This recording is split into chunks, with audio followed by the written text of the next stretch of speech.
जो कुछ हुआ है उसे दिलो दिमाग में बिठाना मुश्किल। कल रात मैंने आयतन को ख्वाब में देखा। मैं खामोश रही, शर्मिंदा थी। उसने भी मुझसे कुछ नहीं कहा, बस मुस्कुरा दी। वो वैसे भी हमेशा मुस्कुराती ही रहती थी।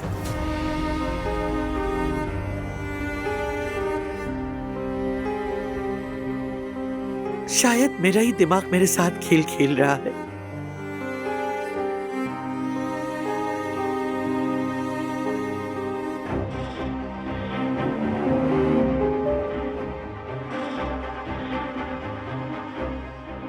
मैंने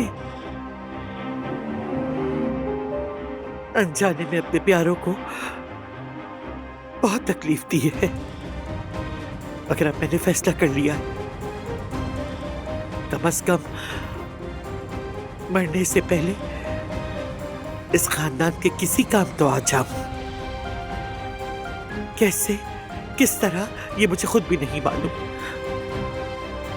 मगर मेरा रब मुझे रास्ता दिखाएगा।